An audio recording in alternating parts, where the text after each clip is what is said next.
kuwa ameorodheshwa kwenye ile karatasi ya upigaji kura yatakuwa yakizingatia fomu 38.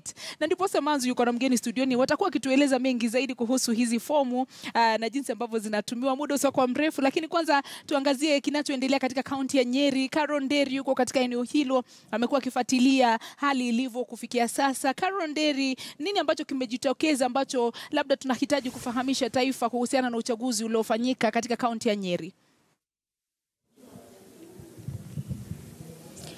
Asante sana mwenzangu Zubeida. Katika kituo hiki ndicho cha kituo kikuu cha ujumlishaji wa kura zote za kaunti ya Nyeri. Tuko katika shule ya msingi ya Nyeri Primary, lakini mambo hapa yametulia.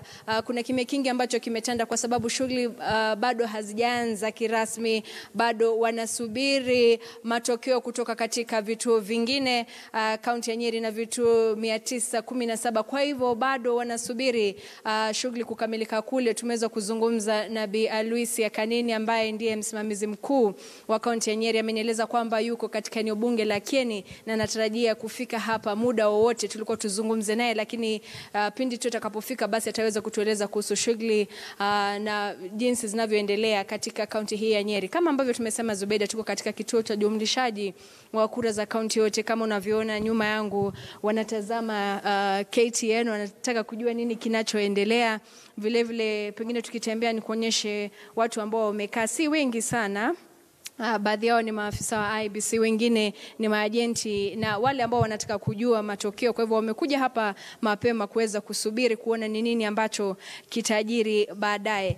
Na Zubeda, vile vile tunaweza kusema katika kaunti hii ya Nyeri imekuwa ni kama wawaniaji ambao walikuwa kiwania viti mbalimbali kwa tikiti za Jubilee ndio tunaweza kusema kufikia sasa ndio wameibuka washindi, japo matangazo yatatangazwa rasmi baadaye. Baada ya shughuli zote kukamilika. Tunaweza pengine kutaja tu kwa ufupi, kiti cha ugavana kilikuwa kikiwaniwa na watu watatu, na Dr. Wahome Gakuru ndio anaonekana kuongoza, alikuwa akiwania kwa tikiti ya Jubilee, akifuatwa katika nafasi ya pili na gavana wa sasa ambaye ni Samuel Omathai. Na katika nafasi ya tatu kulingana na matokeo ya hivi sasa ni Patrick Monene Cairo ambaye alikuwa akiwania kiti hicho kwa tikiti ya DP, na tumeweza kuzungumza naye akasema kwamba amekubali kushindwa, lakini anataka wale ambao wametwikwa jukumu hilo la kuongoza kaunti ya Nyeri waweze kuwajibika, na kwamba wao iwapo hata wameshindwa yeye na wengine watakuwa macho kabisa kuhakikisha kwamba ufanisi na ustawi utapatikana katika kaunti ya Nyeri. Vile vile katika kiti cha useneta, yule ambaye anaongoza ambaye amepata alama nyingi kufikia sasa ni mhandisi Ephraim Maina, alikuwa akiwania kiti hicho kwa tikiti ya Jubilee, akifuatwa na Daniel Wamahio, yeye alikuwa mgombea huru. Wambogo Nyamo vile vile alikuwa mgombea huru katika nafasi ya tatu.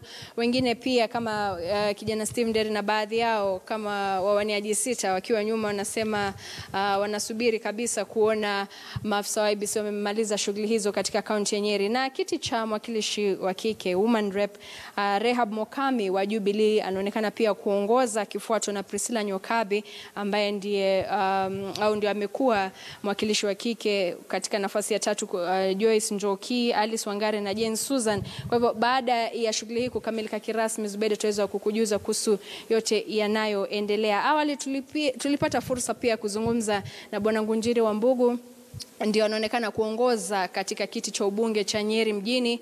Kwa vile vile yeye ni mwaniaji wa Jubilee. Asubuhi kabisa tukaweza kuzungumza na Rigathi Gachagua, ndiye ndugu wa marehemu Nderitu Gachagua, na akasema kwamba ameridhika sana kuibuka mshindi au kuongoza katika kiti kile cha ubunge cha Mathira. Kanini Kiega pia tunaarifiwa kwamba ameongoza kabisa. Kwa hivyo ni kama watu wa Jubilee kaunti ya Nyeri kama ni suti, huenda walitikia mwito wa Rais Uhuru Kenyatta alipokuwa hapa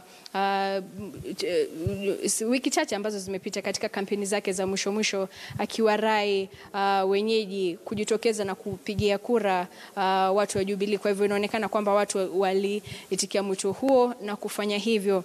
Na basi Zubeida, hapa tunaweza kusema kwamba kuja kuwa na visanga vyovyote au visanga vingi, isipokuwa sasa watu kulalamika kuwa shughuli hii inachelewa kidogo, kwa sababu sasa ni saa 11 na tuko katika kituo cha jumlishaji wa kura za Nyeri, na kama unavyoona kama ambavyo tumesema Watu wametulia, hakuna chochote kinachoendelea hapa pengine katika vitu vingine, na watu walijitokeza kabisa katika kaunti hii ya Nyeri kupiga.